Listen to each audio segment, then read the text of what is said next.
Hey everybody, welcome to another Star Wars X-Wing Miniatures tutorial. Today I'm actually responding to a reviewer request from Charles Tucky. Thank you, Charles, for your question about bombs. He wants to know everything you can about bombs, which is great, but I'd say that this is kind of a level 201 tutorial rather than the 101 basic stuff that I've been focusing on, just because there are 6 different bombs/mines. They all do things a little bit differently, and there's just a number of rules to pay attention to when you're using bombs. And so this is a little bit more complicated, so it's going to be a little bit longer video.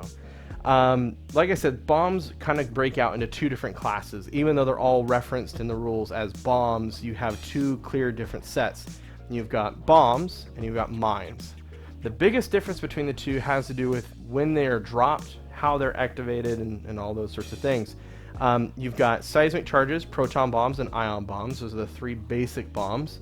And sorry, by the way, I'm going to be focusing on the bombs that have come out through wave 1 through 7. Not going to talk about thermal detonators today because I've got nothing to say about it. They haven't released yet, so I don't know anything about them really yet. But again, with the bombs, you've got these basic 3, and these guys are placed before you take your movement, and they're kind of essentially placed for free in a way. These are the time delay weapons. These guys will blow up at the end of the activation phase after everybody has taken their movement. So I pulled out a K-Wing to kind of illustrate this. If you look at the template for each one of these bombs, you'll notice that they have the template nubs on them. You would take a 1 movement template, place it behind your ship, in between the nubs there, and then you place your bomb with the nubs just like so. That part is pretty simple. Now your ship is going to take its normal movement, and then after everybody takes their movements, the activation phase is done, boom, bomb blows up. Now, all of these bombs have a range of 1. So any ship that's caught in a blast radius of a range of 1 is going to be hit with their effect. And they kind of work out like this. Seismic charges are the most basic, and they just inflict 1 standard damage to a ship. The proton bombs inflict a face-up damage card, essentially a crit. And then ion bombs are the most different from the other 2. They are going to ionize each ship at range 1 with 2 ion tokens that then have to be burned off. Pretty cool. The trick is, though, if you're not paying attention, you may not get out of your blast radius. So be sure when you're planning your movements and the fact that you're going to be using a bomb that you account for the fact that you've got your one movement to get out of the blast radius. Now, mines, on the other hand, work very differently. And if you look at the 2 different types of description cards, you'll see the key difference here is that mines are actions. They're not placed before your movement, they're placed after your movement and do require the action to be used. These guys essentially are placed for free and don't take up that action. So when you're placing, I'm going to use proximity mine because he's big and easy to look at. You would take your movement, place down your template, and then place down your mine. Boom, simple as that. Now, mines are activated when a ship overlaps them. So you could have another opponent come up behind you. Their movement puts them on top of the mine, and it activates and blows up. Cool, right? Now, there's a couple things to pay attention to with these guys in terms of placing it down under ships, but I'll get to that in just a second. Let's go back to each individual ones. Proximity mines, their effect is that the ship that activates them, could be yours, could be your opponent's if you're not paying attention, is going to roll 3 dice, okay, and it's going to suffer all the hits that it rolls. Cluster mines, this one I actually think is way cool. This guy is a 3-parter. You're essentially getting 3 separate mines with 1 mine card. You'll see it's got 3 parts. The one in the middle has these little divots on it here.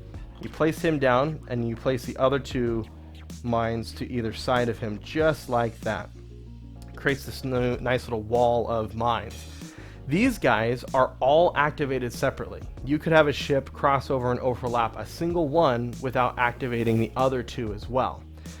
For each one of these guys, the activated ship then has to roll 2 dice and suffers any hits that are rolled.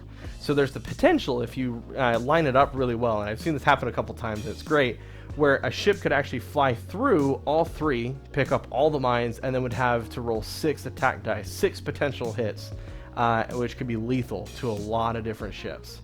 The last one is the Connor net, which is cool because it's basically like the ion bomb. This guy, kind of this cool elongated shape, is going to inflict 2 ion tokens to any ship that activates it. And this guy actually sticks out pretty far. I think he's got one of the longest reaches possible to hit behind him. So if you've got somebody following close behind, you could reach out and tag them with this thing and put that ship in the dust. It's pretty cool. But that's the basic stuff with all these guys. So there's a couple of other rules that you need to pay attention to with bombs that are important. The first is that they are not a secondary weapon. I can understand how, because they're an additional weapon added to a ship, you might consider them to be a secondary weapon, but they are clearly a class all of their own. Therefore, none of the rules for secondary weapons would apply. Now, on top of that, you can place mines and bombs partially off the playing field. Only the portion that is on the playing field actually affects the game, though. Another one would be that if a bomb were to be placed underneath a ship, and I used this in the example earlier with the Connor net, you would immediately be resolving the effect. I mean, that triggers the bomb at that point when it's thrown underneath another ship like this. You could have multiple ships activate a bomb at the same time, given certain situations, and at that point it's up to the person who dropped the mine to determine which ship is the one that activated the mine, even though both would be dealing with the effects of the activation. There's reasons why this is important to clarify which one did it, because other ship abilities can affect this situation a little bit.